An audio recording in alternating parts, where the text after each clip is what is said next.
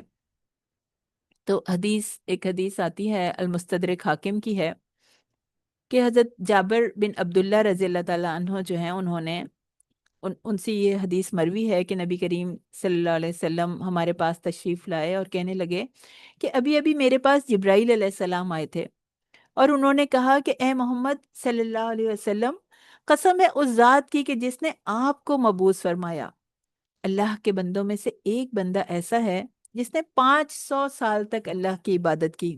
اس وقت لمبی عمر ہوگی ان کی، اللہ تعالیٰ نے انہیں لمبی زندگی دی، اور اس نے 500 سال اللہ کی عبادت کی۔ پھر جب اس کی وفات کا وقت قریب آیا تو اس نے اپنے رب سے دعا کی کہ وہ اسے سجدے کی حالت میں وفات دے، اور زمین کی کسی چیز کو اس پر اثر انداز نہ ہونے دے۔ تو اس نے یہاں تک کہ اللہ تعالیٰ جو ہے اس کو دوبارہ سجدے میں ہی دوبارہ اٹھائے اس کو۔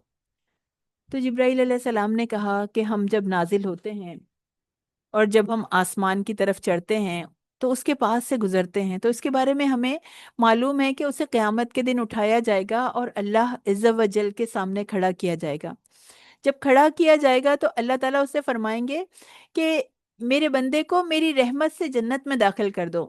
تو وہ بندہ کہے گا اے میرے رب، بلکہ میرے عمل کے ذریعے میں نے اتنے عمل کیے ہیں، میں نے کیا کیا عمل کیے ہیں، میں نے کتنی محنت کی ہے، کتنی نیکیاں کی ہے، تو میرے عمل کی بنیاد پہ مجھے جنت میں داخل کر دے۔ پھر اللہ تعالیٰ فرمائیں گے میرے بندے کو میری رحمت سے جنت میں داخل کر دو۔ وہ پھر کہے گا اے میرے رب، بلکہ میرے عمل کے بدلے۔ پھر اللہ تعالیٰ فرمائے گا میرے بندے کو میری رحمت میں یعنی رحمت سے جنت میں داخل کر دو، تو وہ بندہ پھر کہے گا اے میرے رب، بلکہ میرے عمل کے بدلے۔ تب اللہ فرشتوں سے فرمائے گا کہ میرے بندے کے اعمال کو میری نعمتوں کے مقابلے میں تول کر تو دیکھو۔ تو تولا جائے گا، پتہ چلے گا کہ صرف بینائی کی نعمت ہی 500 سال کی عبادت پہ غالب آ گئی، اور باقی جسم کی نعمتیں تو اضافی ہیں۔ تو تب اللہ تعالیٰ فرمائے گا میرے بندے کو جہنم میں ڈال دو۔ تو وہ پکار اٹھے گا اے میرے رب، مجھے اپنے رب اپنی رحمت سے جنت میں داخل فرما دے۔ تو وہ سمجھ جائے گا کہ اللہ نے ہمیں جو اتنی نعمتیں دی ہیں، ہمارے اعمال اس کے مقابلے میں کم ہیں۔ تو نبی کریم صلی اللہ علیہ وسلم نے کہا کہ اگر تم لوگ چاہتے ہو کہ اللہ کی رحمتیں تم پر نازل ہوں، تو یہ 3 آپشن جو ہیں وہ اللہ تعالیٰ نے دیے، کہ اللہ تعالیٰ نے ہمیں اللہ کی رحمت کو پانے کے آپشن ہے نا، یہ اقیم الصلاح، آتوا الزکاۃ و اطیعوا الرسول، کمپلسری آپشنز ہیں، ان میں پک اینڈ چوز نہیں ہے، تینوں اہم ہیں۔ بلا شرکت غیر، ایمان کے ساتھ سچے دل سے اللہ کے رسول کی اطاعت کرنی ہے، نماز اور زکوٰۃ کی ادائیگی کا اہتمام کرنا ہے، اور ترتیب میں سب سے پہلے خاص طور پہ نماز کا ذکر ہے، اس کے بعد زکوٰۃ، اور اطیع الرسول میں پوری سیرت آ گئی، نبی کریم صلی اللہ علیہ وسلم کا بتایا ہوا ہر طریقہ آ گیا، اور نماز کیسے قائم ہوگی، زکوٰۃ کیسے دی جائے گی؟ نبی کریم صلی اللہ علیہ وسلم تو قرآن کی عملی تفسیر تھے نا۔ اطیع الرسول میں قرآن اور حدیث کے سارے احکام آ گئے۔ تو نماز وہ عبادت ہے جس میں ہمارے سارے آرگنز انوالو ہوتے ہیں، بدنی عبادت بھی ہے، اس میں زبان بھی انوالو ہوتی ہے، دل بھی انوالو ہوتا ہے۔ اور نماز وہ عبادت ہے کہ اس میں تینوں عبادات کی صورت پائی جاتی ہے، رکوع بھی موجود ہے، اس میں سجود بھی اس میں موجود ہے، قیام بھی ہے، قعود بھی ہے۔ تو اس عبادت میں جسمانی محنت بھی ہے اور روحانی تسکین بھی ہے، اس میں اللہ کی حمد بھی ہے، تسبیح بھی ہے، اللہ کا ذکر بھی ہے، اور نبی پر درود و سلام بھی ہم نماز میں بھیجتے ہیں۔ اللہ کا قرب بھی ہے اس عبادت میں، اور اس سے کلام کرنے کا لطف بھی ہے۔ تو نماز ایک ایسا عمل ہے جو اللہ سے وفاداری کے رشتے کو مضبوط کرتا ہے، دل میں اخلاص لاتا ہے، دل کو آلودگی سے پاک کرتا ہے، اور باجماعت نماز مسلمانوں کو بکھرنے نہیں دیتی، بکھرنے سے بچا لیتی ہے، اکٹھا کر دیتی ہے، اور گناہوں کو ختم کرنے کا ذریعہ ہے۔ حضرت ابو ذر سے روایت ہے کہ ایک مرتبہ حضور اکرم صلی اللہ علیہ وسلم باہر نکلے، تو موسم سرما میں جیسے ونٹر میں پتے گر رہے ہوتے ہیں درختوں سے، تو ایسا موسم تھا، نبی کریم صلی اللہ علیہ وسلم باہر نکلے تو آپ نے ایک درخت کو، اس کی دو شاخوں کو پکڑ لیا اور ہلایا تو شاخ سے پتے گرنے لگے۔ تو حضور صلی اللہ علیہ وسلم نے کہا کہ اے ابو ذر، میں نے کہا لبیک یا رسول اللہ، تو حضور اکرم صلی اللہ علیہ وسلم نے فرمایا کہ مسلمان بندہ جب نماز اس مقصد سے پڑھتا ہے کہ اسے اللہ کی رضا حاصل ہو جائے، تو اس کے گناہ اسی طرح جھڑ جاتے ہیں جس طرح یہ پتے درخت سے جھڑتے ہیں۔ اللہ ہمیں اس طرح نماز پڑھنے والا بنا دے، اپنی رضا کے لیے نماز پڑھنے والا بنا دے کہ ہم نے بھی جتنے گناہ کیے ہیں وہ سب کے سب ان پتوں کی طرح جھڑ جائیں، دور ہو جائیں، ہم سے ہٹ جائیں ہمارے اعمال نامے سے۔ اور پھر انسان پر کوئی مشکل آ جائے، کوئی مصیبت آ جائے، رنج و غم آ جائے تو کیا کرے؟ تو اس کے لیے بھی ہمارے نبی نے بتایا کہ کوئی بھی اہم معاملہ ہمارے نبی کو پیش ہوتا تھا، کوئی مشکل آ جاتی تھی، کوئی نازک معاملہ پیش آ جاتا تھا، تو کیا کرتے تھے کہ نماز کا سہارا لے لیتے تھے، نماز میں مشغول ہو جاتے تھے۔ یہاں تک کہ حضرت عمر رضی اللہ تعالیٰ عنہ تو جب پریشان ہوتے تھے، جب انہیں اہم فیصلے کرنے ہوتے تھے جہاد کے بارے میں یا کچھ اور سیریس قسم کے فیصلے مملکت کے بارے میں، مسلمانوں کے مسائل کے بارے میں، تو کیا کرتے تھے؟ نفل نماز کے لیے کھڑے ہو جاتے تھے اور اللہ تعالیٰ سے رجوع کرنے کی کوشش کرتے تھے کہ اللہ تعالیٰ آپ مجھے صحیح فیصلے کی طرف پہنچا دیجئے کہ میں صحیح فیصلہ کر لوں۔ حضرت بلال رضی اللہ تعالیٰ عنہ سے ہمارے نبی کہتے تھے نا، اے بلال ہمیں نماز سے راحت پہنچاؤ، یعنی اذان دو، ہم نماز میں مشغول ہوں تو ہمیں راحت ملے۔ ہمارے نبی کی آنکھوں کی ٹھنڈک تھی نماز۔ اللہ تعالیٰ ہماری نمازوں کو بھی ہمارے لیے آنکھوں کی ٹھنڈک بنا دے۔ اور روز حشر میں بھی سب سے پہلی منزل جو ہے وہ نماز کی منزل ہے۔ ہمارے نبی نے ہمیں بتایا کہ قیامت کے روز سب سے پہلا سوال نماز کا ہوگا، سب سے پہلا حساب نماز کا ہوگا۔ اگر نماز جو ہے وہ شرائط کے مطابق ادا کی گئی ہے، ارکان اس میں پورے ہیں، اور ٹائم پہ نماز جو ہے وہ وقت کی پابندی کے ساتھ، اللہ تعالی وقت کی پابندی کے ساتھ ادا کرنی ہے، اپنی مرضی سے نہیں ادا کر سکتے۔ تو اگر وقت پر نماز ادا کی گئی ہو، خشوع و خضوع والی نماز، تو تب انسان اپنا مقصد حاصل کر لے گا، نجات پا لے گا۔ اور وہ ان فسدت، اگر اس میں فساد ہے، نماز پڑھی بھی ہے مگر جو ہے وہ وقت پہ نہیں پڑھی، بہت لیٹ پڑھی، یا جتنی چاہیں پڑھی، کچھ قضا کر دیں، کچھ پڑھ لیں، تو کہا فقط خواب و خسر، پھر تو ناکامی ہے، پھر تو خسارہ ہے، خسارہ پانے والوں میں سے وہ ہو جائیں گے۔